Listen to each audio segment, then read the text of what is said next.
topics and opinions expressed in the following show are solely those of the host and their guests and not those of W4CY Radio, its employees, or affiliates. We make no recommendations or endorsements for radio show programs, services, or products mentioned on air or on our web. No liability, explicit or implied, shall be extended to W4CY Radio or its employees or affiliates. Any questions or comments should be directed to those show hosts. Thank you for choosing W4CY Radio.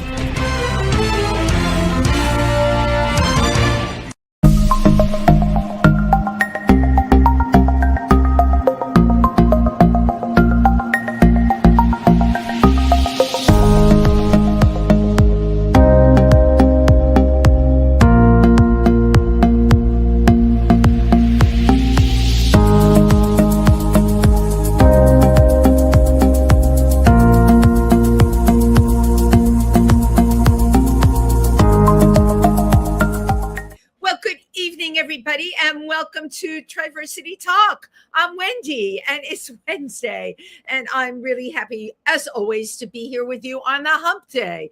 Let me tell you, I don't know about the rest of you, but Wednesdays for me is not always an easy day, because I'm in recovery from my weekend, but I'm looking forward to the next weekend. But then all the legitimate stuff that I have to do that's not playing, that's actually work, all falls on Tuesday, Wednesday, and Thursday. So for me, Wednesday's not only hump day, it's crush day. So yeah, I'm crushing it with you today. And I'm crushing it because it's Pride. This is, of course, June, my very, very favorite month. There's so many Pride events going on, and I am coming to you live from New York City, where I have been sequestered due to all the Pride events that are going on. I saw Ruby Rims this past night. This was Friday night, right? And she was absolutely marvelous. For anyone who's watching, who's been around for decades, who's not just me, Ruby Rims is just like a household name in the drag community and started out at the Anvil and that doesn't exist anymore. But she gave a wonderful presentation at the Judson Church, and Rollerina attended. I came with Rollerina, who many of you remember from Studio 54. Oh, girl, I'm dating myself here. And I had the pleasure, of course, of sitting next to Lady Bunny, it's nice when drag performers support other drag performers. I think we all need to remember that. And speaking of drag performers, I want to give a shout out here on the show to Urethra Vaz Deferens. Urethra, many of you know, performed all over in New York, performs in New Jersey, upstate New York, and is really one of the most triple threat drag performer. And not only that, she's funny as hell. So shout out to Urethra. Happy birthday to you. So this Sunday is the annual Pride March. And in New York City, thousands of people will be here. I will be marching once again with the Imperial Court of New York. And I'm happy to say I'm going to be on the float. I love being on the float. I've done this march, I think now, last year was my 27th year. So that would make this year my 28th.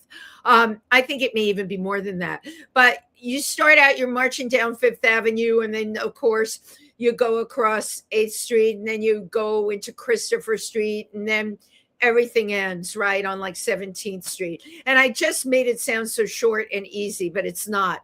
It's hot. It's super sunny. All right. Sometimes you don't know if it's going to be raining in between, but the thing that is the most motivating in the world is the fact that people are on the sidelines cheering you along and throwing confetti, throwing things, everything. And it's just such an inspiring moment to be able to do this march. So for those of you that are in the tri-state area, please come into New York City to do the Pride March. If you are already in New York City, please, I want to see you behind. I know they have all those barricades now. Everyone complains about them, but those are the times we're living in. What are you going to do, right? So I hope to see many of you this Sunday. Now, I couldn't think of a better guest to have on today than the very talented, I'm not telling you their name yet, because I've been after them for a while, and I kept saying, you need to come on the show. You need to come on the show. And as you all know, timing is everything in life, right? So they have a fabulous new single out called Style, okay, with the first album pulling up the rear, Say Something. And this person is a proud member of the LGBTQ community. And I love that they wrote that on their bio. And he's constantly paying it forward, whether collaborating with nonprofits, producing events, hosting cabaret series, or inspiring audiences to embrace their own voice. I just love that. Please welcome EJ Garlands. Hello, good morning. Good morning. Well, good evening. Wait, where are you? Are you like in another part of the country? No, well, sort of, just Astoria. So you know what, people, with the time change, I guess it's morning in Astoria, right? It's morning for me. If it's morning, then I can still have a great day. That's how. Oh, I love that. Let's just make the morning go on forever. But I want to thank you. I'm glad that we were finally able to make this happen. Yeah, I am too. I'm a pit bull. I don't give up. And I think I first talked to you like it was well over a year ago. I would say that's very modest. Right. 2 years ago, maybe. And then I saw you at various events. But you know what? Maybe you weren't supposed to come on till now. This is very exciting. You've released a single. I love that it's called Style because everything that you're about is style. Tell us about it. Thank you. So I just released a single on April 20th. It's called Style. It kind of came out of nowhere. I have an album, as you said, coming out later this year called Say Something. And that has been an absolute labor of love and so much work. It is going to be a full album with a full band and a choir.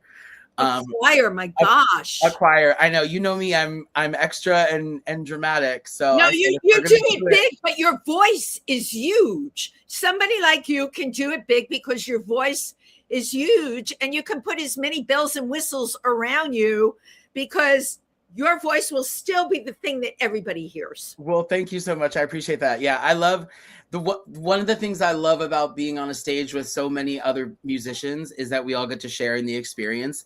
I like to say that my stage is like a living room. A lot of times if you come to a show, there will be a rug, a couch, an end table, an ashtray, you know, kind of. I want everyone to feel like we're just all hanging out and having a good time. So if I get to do that with more people at once, why not share like the ultimate experience. Exactly. It's an ultimate experience.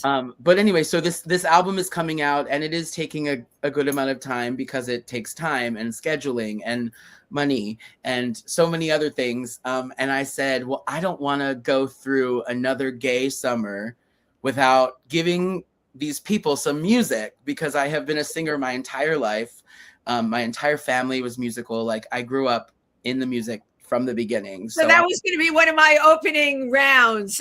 Your family, you come from a musical family. My entire family is musical. We used to sing as a barbershop quartet. We used to, I like to call us the former Christian Partridge family. We did we toured the Mid-Atlantic with a full band. And you guys were a Christian family. Yes, and everyone sang. Wow. Yes, I was the lead cantor at our church. My mom directed the bell choir.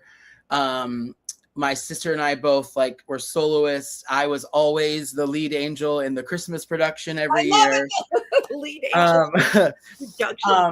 But yeah, so we've always been a musical family. So I've always been growing up in it. And I'm finally kind of settling into a point of my life where I have the mental bandwidth and the energy to go okay, let's start creating our own and figuring out, what we do. So what was the turning point for you? You said you're at this a point in your life where you're going at it for you right now. What led up to that? And was there an epiphany? Yeah. So just to take it deep right here in the first 10 minutes. Yes. So going back to my whole family is musical, and we all did a lot of things together. I also am a queer child of a not so great like upbringing and kind of childhood, and I went through a lot of let's say undesirable situations with my parents, mostly my father. That's like another story for the memoir, but kind of what happened was we took a family trip to Nashville, and sitting at dinner, like details for another day, but sitting at dinner, I finally realized that I was in charge of my life, not my dad. I wasn't gonna like be kind of like seat belted and buckled into like an abusive movement or direction any longer. How old were you when this happened? How old were you? This was for my 32nd birthday. We went.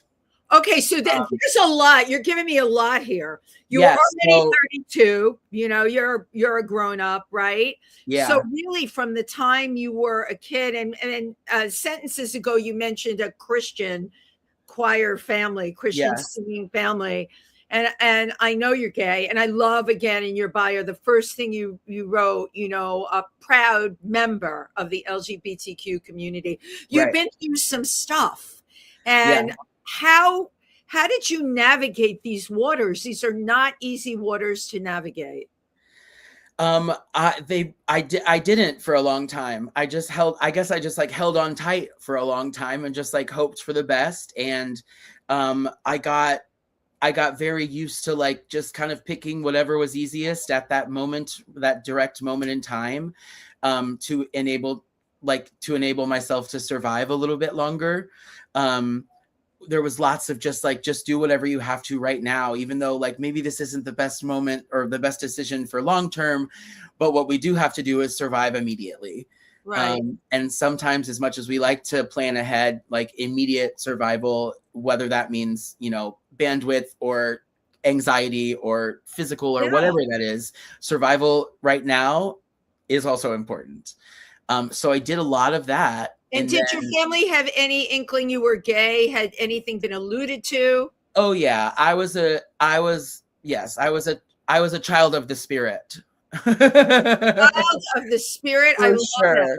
that. Yes, we always knew from the beginning. I was the ham. I was always, you know, in charge of everything. We never really talked about it. No one talked about it. Right. The relationship I had with my parents is that they didn't deserve the conversation from me.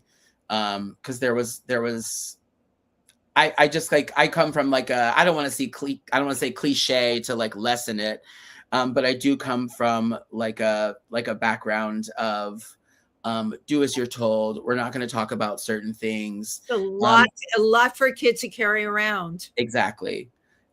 So it was just, if we didn't talk about it, then I didn't have to admit it for a long time. It doesn't exist, right? Don't talk about it. It doesn't exist. But moving back to this trip to Nashville when I was 32, my father and I got in a very, very, very quiet argument.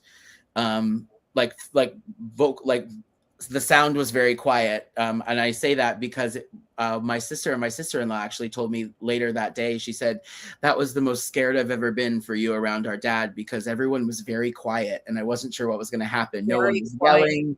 No one was like expressing. It was just all very quiet and still. And my dad said, he said something like, I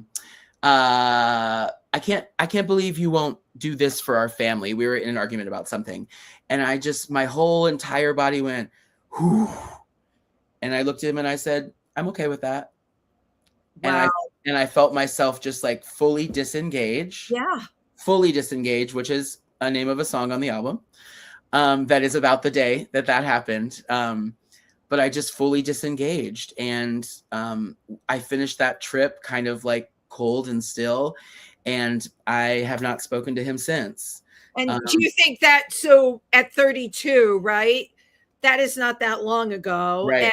And that was your breaking point of having to keep it in all this time. I can imagine even growing up, you come from a Christian background. Were you in a Christian school or a boys' school, or? We weren't in a Christian school, but like my parents were the youth leaders of our church. So we were there like multiple days a week. This is heavy stuff for a gay child. And we grew up Lutheran. And then basically in 8th grade, when my dad realized I was gay, we moved to the Catholic church because to cure it. Honey, you gotta fix it. Let's cure the gay. Yes, honey. Let's up the dosage. You understand, I'm not making fun, and I hear everything on this show, but let's cure the gay by becoming. Yes, honey. He said, this communion isn't strong enough. We're going to we're going to the liquor store because we got to get this strong wine, honey. Right.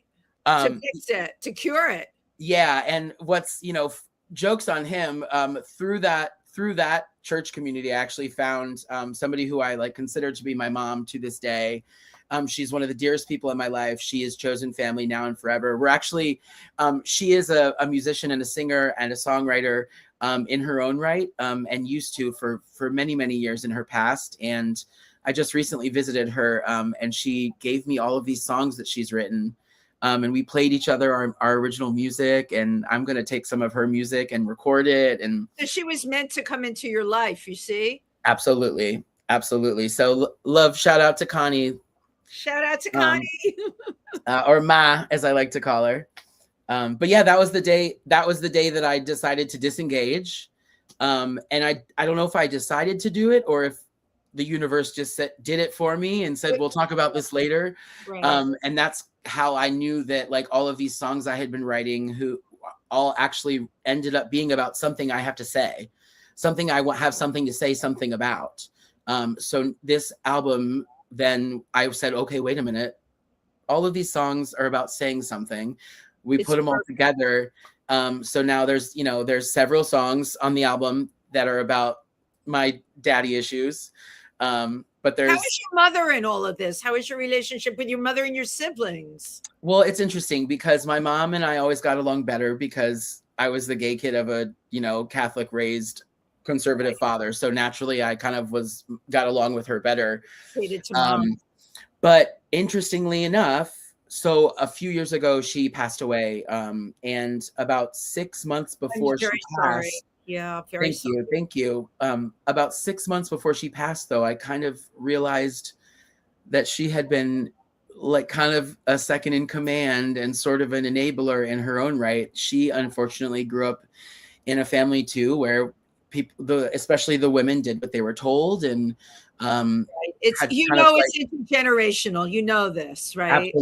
Absolutely. So it was a very interesting 6 months, and then she passed away kind of suddenly, and I was like, oh, what an interesting kind of like extra thing to kind of have to process, because I wasn't sure how to be sad about my mom passing away, because I realized that she hadn't really been fighting for me. But what we learned, first of all, I want to thank you for coming on and telling your truth and sharing this truth, first of all. Second of all, what we learn about our parents, love or hate, they are imperfect people. They're not perfect. So your mother loved you, but she was an imperfect person and she couldn't defend you. Right. And you're right, she enabled your father. But this, this happens a lot. You hear about this dynamic all the time. Yeah. Yeah. It's very clear to me, I guess, like what was happening. Yeah. But the timing was kind of crazy for me to like finally suddenly realize all of a sudden that like, damn it, you're my mom. Fight for me more. And then she passes away. So it was kind of a crazy thing. And the day of her funeral is the only day since that day in Nashville that I've seen my dad. Wow. Wow. How long ago was that? I think she died. I think she died in 2022. 2022. Yeah, right. I think so. Right. Because Nashville was 7 years ago. Yeah. So that would, so 7 years ago. No, so about 3 or 4 years ago, I would say. 3 or 4 years ago. Yeah. I mean, your dad, don't burden yourself thinking you can fix anything. It's not up to you to fix. You didn't do it. Not even. I'm Right. disengaged. Right, exactly. And second of all, I've had a lot of people on this show with this story. I hear this story all the time, and a lot of the times it's Catholic. Okay, so it's a big club of gay people that are Catholic that have dealt with this kind of thing. Usually within 5 to 8 years, which is not an eternity, the parents come around or the parent comes around. Right. But in the meantime, you are taking care of you. You use the word chosen family. You surround yourself with chosen family because that's an incredibly positive thing to do. And you're taking your gift, which I believe, comes from the universe, and you're putting it out there. Finally, your gift. Yeah, absolutely. That finally is the right word, Wendy. Well, no, because you know what? God bless, you're still young. I know a lot of people that have found this calling later in life, and it's harder. Yet you still look good. You're still young. You still got the energy. You got the power. And you know what? Again, the timing is everything, and this is supposed to be your time now. Absolutely. I believe you. I'm here for it. Oh, also, I want you to tell you that I'm very honored. This is my very first podcast or live interview or presentation of the sort. So I've been waiting for this for a very long time, and I'm so excited. And I know how excited you are. Like every time you do something like this, every episode, every event you do, all unique and all. Like I had an amazing psychotherapist on last week that has a whole book about gay men, and it's called You're Blocked. That's what it's called. And he's written it, right? And some of the things you and I are talking about, we talked about last week, the upbringings and all of that. Why do I do this show? Well, my God, it was a treasure trove of information last week, and people get things from it. Your truth that you're sharing, people get things from it. I'm a communicator. I'm not a gay man. I'm a communicator that is in this community, immersed. And people always say to me, well, how did this happen? I can't answer you. I just know I'm supposed to be here. And I love doing the show, and especially like with you, I felt like all of a sudden, and I was right about this, there was something that was going to burst forth. Because whenever I would see you at Imperial Court events, you were very confident, very, glitterati, gilded rose. And I'm like, oh, there's someone really comfortable in their own skin. But I had never heard you sing. And then when I got your video in, I'm like, oh my God, this is like, you should have been doing Night of 1,000 Gowns. You should be one of the people up there. As a matter of fact, I'm going to suggest you for next year. Call me, honey. I'm ready. I'm available. I will put your name in the hat. Every year we can recommend people. And I mean, you're super talent. And I didn't know any of that. And I know everybody in New York, LA, or whatever, because I make it my business too. Right. And I love when I get someone that nobody knows about, and then boom, they erupt and they're bigger than life. So, honey, I'll take you with me if it's you. Let's go. Let's go. You get front row seats for life. Oh my God, I totally love that. The thing is, you mentioned a few times your album has taken a long time. It takes money, all right, and it takes time. And seriously, you don't want to screw it up, right? And for you, this is really a major shot out of the bag. Yeah, it is. I knew it was going to be a big undertaking because I know a lot of people that make music, and I know a lot of people that make their own music. I know people that can sit down at their computer and create an entire track of a song right in front of their computer. And I am choosing to do, I think it's going to be like an 8-piece band with, backup singers and a choir. There's going to be beautiful strings. There's going to be some horns. It's going to be insane. And I knew that was a lot of stuff. But when you like jump in and it's actually time to like coordinate that many people to get together for a rehearsal and then do this and then get everyone in the same studio space and make sure this person is also going to be in town the same day this person is in town. And a lot. It is so much work. I'm going to be so excited for the lessons I have learned when I'm done with this. Sure. I can tell you that the second album will be, I'm going to produce myself. Okay, but you're doing this learning curve right now. You're doing this right now. Yes. And it's important that you go through this. Yeah. No, I'm excited to do it. I'm so happy to have it. I'm like finally at a point in my life where I feel like I'm kind of in control of things and I have some autonomy and some agency that I can make some decisions just based on what I want. Right. Which is sounds kind of like a weird thing to celebrate, because of course you have that, but maybe you don't always feel like you have that. So I'm finally kind of in a space. I have also about a year ago started working with a dear friend who is a musician in so many rights and a performer, and is teaching me so much along the way. That's a blessing that you have somebody like that, supporting your music career, Yeah, we are definitely, it's nice to work with someone and collectively create better for each other. Right. It's kind of like what's happening. So those collaborations, and I've had, I have a celebrity show that I do during the day. The amount, every Wednesday, the amount of people that have come on with the person they've been collaborating with for years. And what blows me away is sometimes it's someone that they knew like from school, like from high school.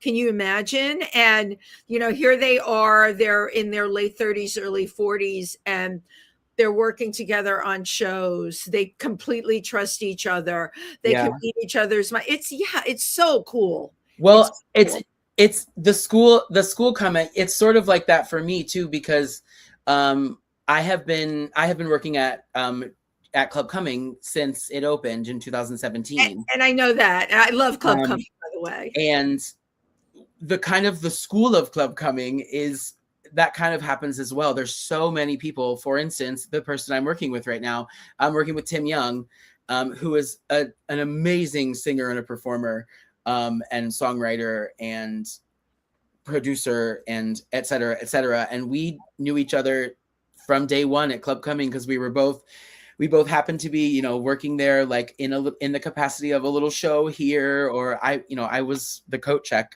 in the beginning years of Club Cumming.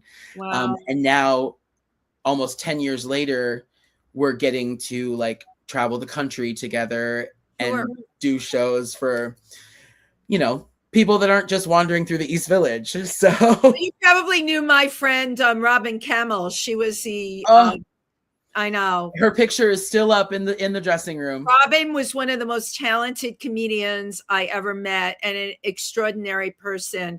And her passing just happened too soon and way too quick. I agree. Yeah, Robin sat at the door at Club Cumming for so many nights, and when she passed, we took her stool that she always sat in. We took her stool and a beautiful drawing of her and put it downstairs in the dressing room as a bit of a memorial.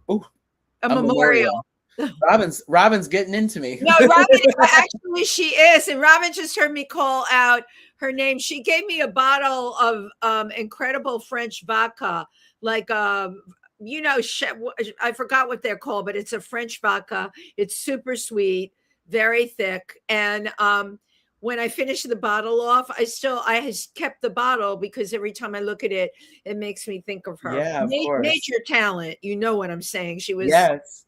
Incredible. You would turn the corner and you'd hear, "Hey, baby."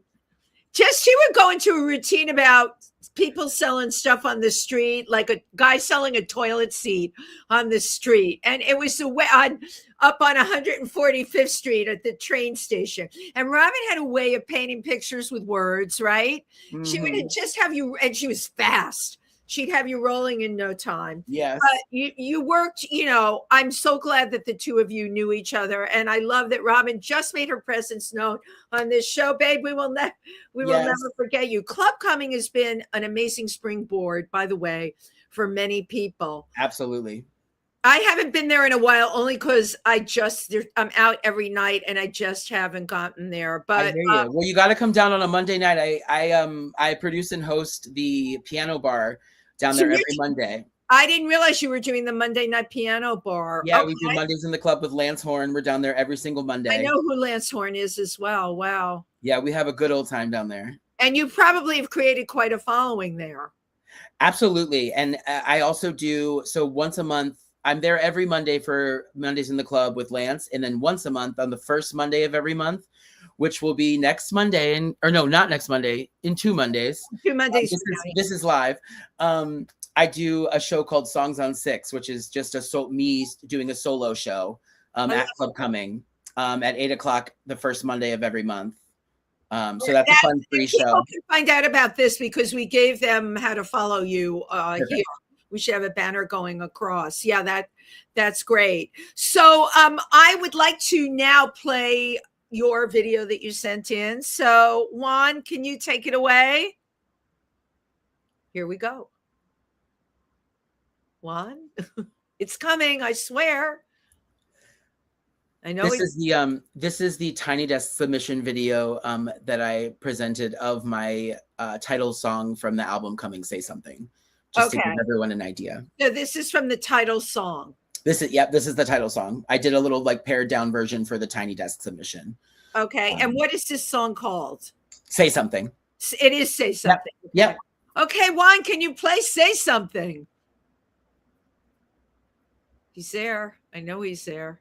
Well, I'm going to text him while we continue to talk. Don't you love streaming? I love it. Let's talk about it. What do you want to talk about? It's like we could talk about anything. So how are you feeling with it being Pride? The reason I'm asking you a loaded question like that, there's been like a lot of pushback, especially in the gay community of women. The lesbian community, I know a lot of women that feel this whole month-long thing, this is crazy, this is too much already. They don't like the day after day after day thing. Right. Oh, wait, I got a text from Juan. Give me a second, still loading. Okay. It helps if I can read, right? But yeah, there's some pushback about Pride being a month long. And then of course there's so many people that I know that are like, damn it should be 2 months long, you know? Well, the way I look at it is that, for instance, like, because I have lots of friends in different friend circles, there's like, I would say I know people that are going to probably 45 different Pride parties. Right. I'm not going to all 45 of those parties. Right. But I think that Pride being all month long is a great idea. Number one, just because, but also every event's not for everybody. But if there's an event every day, then if you are available on June 17th, then you get to go to a Pride event. Yeah. I think it's important that, like, we're not expecting everyone to do all the things. And obviously some people are way more available to do lots of partying. And some people, whether it be their anxiety or their financial situation or whatever, sometimes I know I would much rather be sitting on my couch and I have to be like, go be proud at a Pride event. I just like hold on, that's hilarious. I love it. I have to literally say it out loud and be like, get off this stupid couch and put on a rainbow and go be proud. Slap on some glitter and a rainbow and go out there and show your pride, honey. Let's do it. Let's do it. But so I do think it's important that there's lots, because then no matter when you have, especially as someone who has, like, I'm an extroverted introvert, so I'm very good on stage and I'm happy to be like the absolute social butterfly and I can run my mouth on a microphone, as you know. But yeah, but the reason I love the stage is because there is that little bit of a barrier and I get to be friends with everyone out there. But sometimes, like, small talk or like the post show, I have to go in the back and be like, okay, I need my space. Take a break. Now let's prepare to go be like social face to face. Right. So I think it's important to have something available for everyone at every moment, if it can be, because then if that's the moment that you have the bandwidth or finally have the energy or feeling inspired, then there's something you can do and there's something you can go be a part of so that you don't feel like you missed it. Right. And you can actually grab it and live it for that moment. Yeah. Okay, let me see. Juan, how is the video coming? I love it. Juan is a part of our show now. This is great. I love that he's in Florida and I'm up here and you're in Astoria. That's right. So you also do events. You produce events. You've worked with Daphne Rubin Vega, Alexis Michelle, and Peppermint. Can you share what you've done with them? Yeah. So going back a little bit to my kind of like foray into events, specifically with like the LGBTQIA plus community, and like intermingling that with music through Mondays in the Club with Lance Horn. We've done things like we produced a holiday party at Webster Hall for a company, and we did a full Moulin Rouge theme where we had like an hour and a half jazz piano, like speakeasy vibe, and then Lance Horn picked up his accordion, and the two of us walked through 400 people on the ballroom floor to Nature Boy. And then that went right into Lady Marmalade featuring Peppermint, and then Daphne Rubin Vega came down from the ceiling with Diamonds Are Forever. This is so gorgeous, and you produced this whole thing. I was on the production team. Yeah. I love being a part of these like crazy, like, let's just involve people and have a good time and do something that people aren't expecting necessarily. I really do love, I always like to say like what I produce doesn't come on a shelf. People will like call and say like, okay, well, how much is an event going to cost? And I say, oh, well, we got to have a conversation first. What do we like? What do we not like? What do we not even realize could be? Like what? Right. It depends. What are you into? Like how much of an experience? So there's always like different kind of ways I like people to be like, oh, remember that thing? Or to feel like they were a part of something. Going back to this, like, I like my stage to be a living room. I have literally brought people up on stage that just like we're having a good time and sit on my couch, have a good time, be a part of my party. When you approach your audience like that, instead of the audience being out there, you incorporate the audience into what's going on. They love it. Yeah. If they're with you, then the show is good no matter what. Right. Now you've also like worked with Tommy Hilfiger. We did a party for him. We've done that was super fun. That was lots of excitement across the board. And they have a big budget too. Let's talk about that, right? Budgets, the sky's the limit in terms of what you can produce. And it is interesting when somebody says, here's a lot of money, do what you want. Because because then it can get very interesting. Oh, do you want somebody to fly from the ceiling? Do you want people to come out of a cake singing with a harp? Like, it just depends. Like when you have a sky's the limit thing, like obviously the what can happen is endless. Well, but I also love to, I think something that I and people that I generally work with are good at is having an experience for everyone. It doesn't necessarily mean, I don't want like the takeaway for this to be like, if you spend a lot of money on an event, then you can have a good time. But I think we work really hard to, no matter what we do or how much we spend, is that like people walk away being like, wow, that was like something I've never gone to before. You made it memorable. And with so many things that people can go to in New York, that speaks volumes, right? That you can do that they walk away and they had a great time, and it's going to be something that they look back on and they remember. Right. Well, guess what? Your video is ready to show. So Stunning. Let's do it. All right.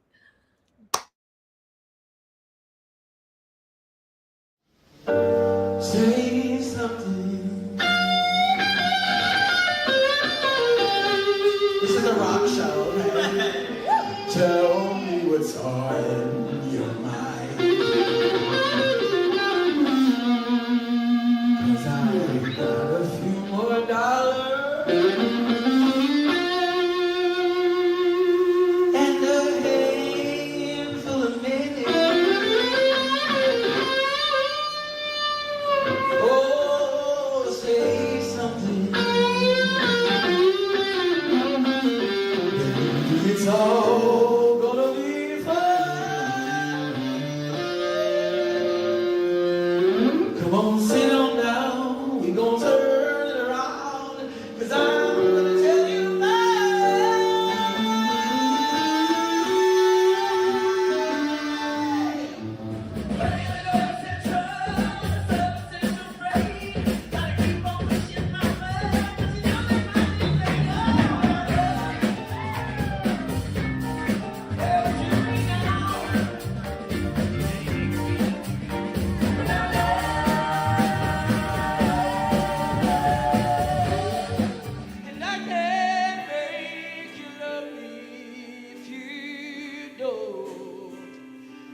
can make your heart feel something that it won't here in the dark.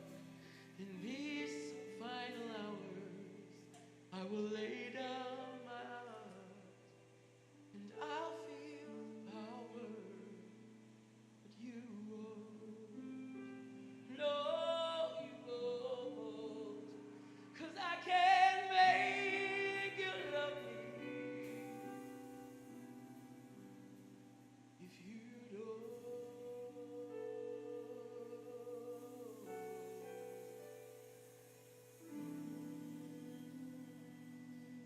There's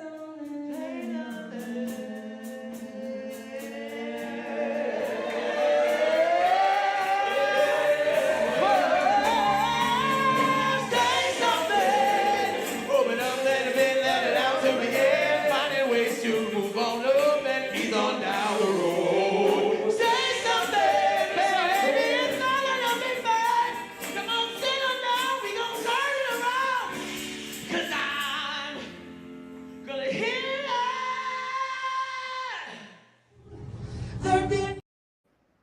Wow. All the times when I would see you at the Imperial Court, you had all this in you. And every year we do Night of 1,000 Gowns and we put people on stage. And does anyone know you do this? It's getting better. It's getting better.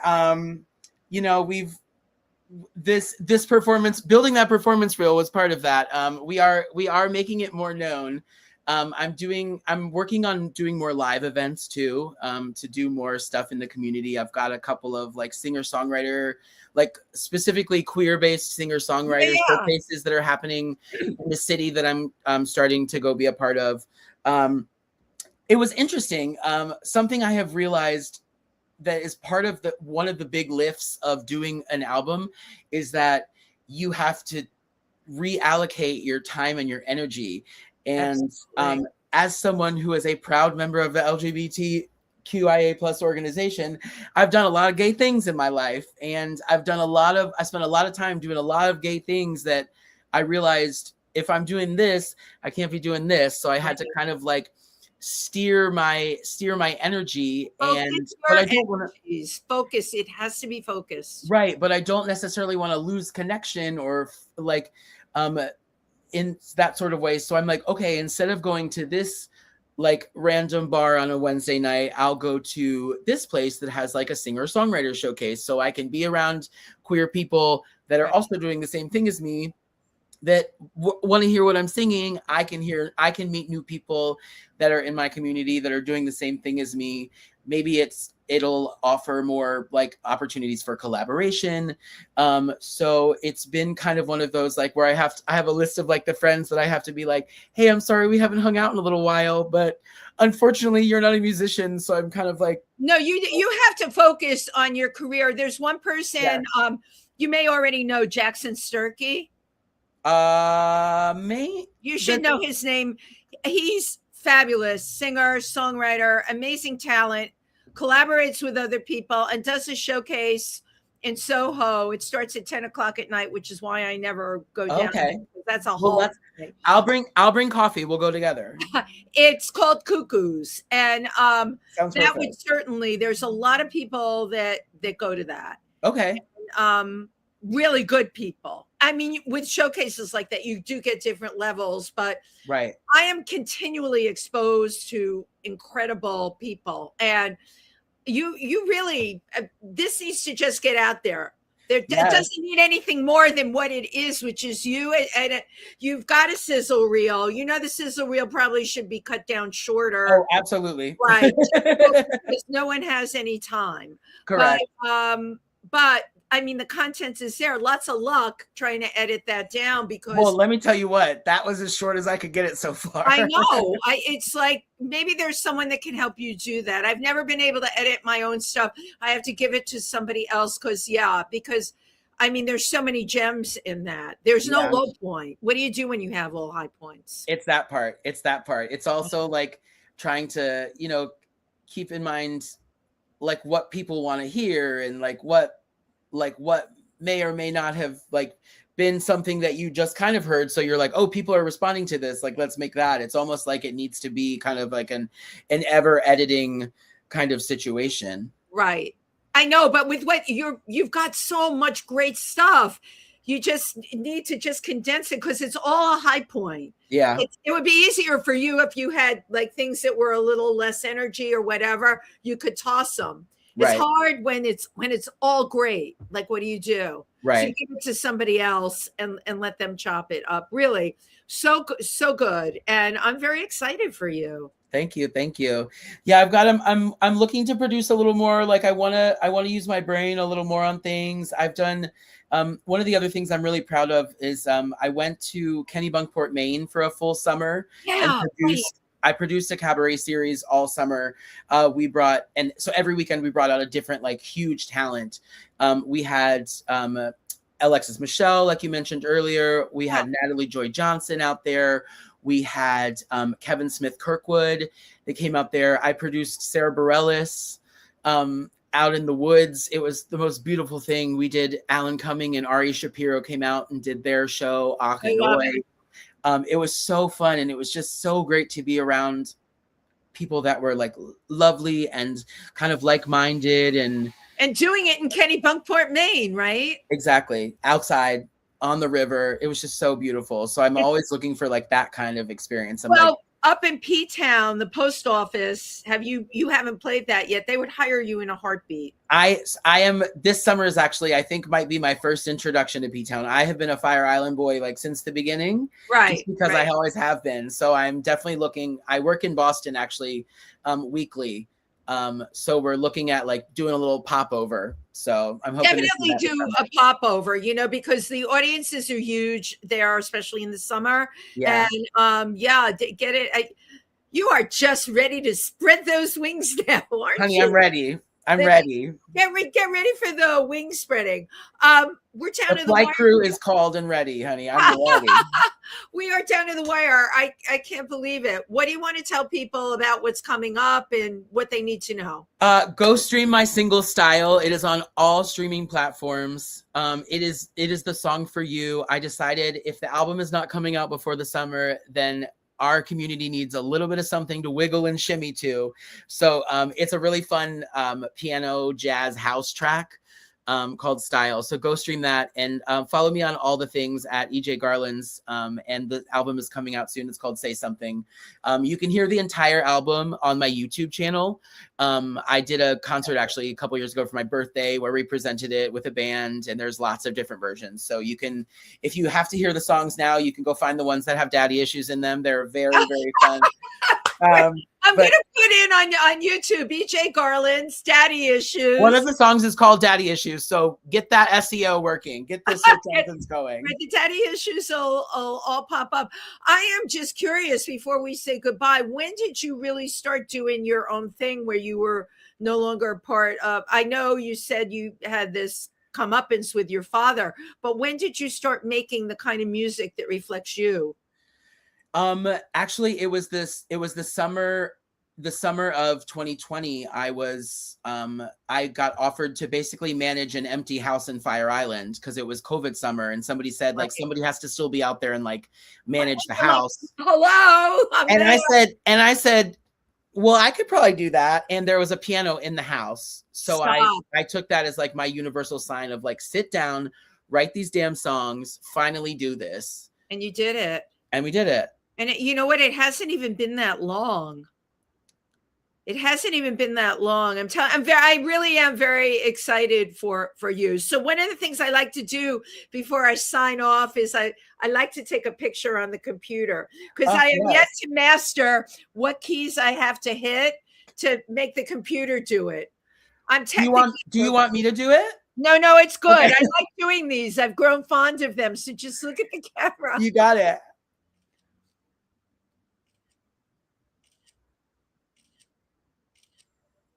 Cool. We're good. Thank you. Thank you so much for being on the show. And again, the timing on this really did work out perfectly. I love you so much. No, thank you. And please keep me in the loop of what you're doing. I sure will. if you need musicians, I know a ton of people, and I either have them on my afternoon show or on this show, and I'm out at clubs every night in New York. I mean, why live here unless you're going to take advantage? Honey, that's right. I'm going to take experience. I'm going to take the idea from you, and I'm going to meet you out one night. I'm going to talk to you soon. Yeah. Okay. Thank you so much. And I will. thank you for your help tonight. Good night, everyone. Happy Thanks, Wendy. Pride. Happy Pride. Bye.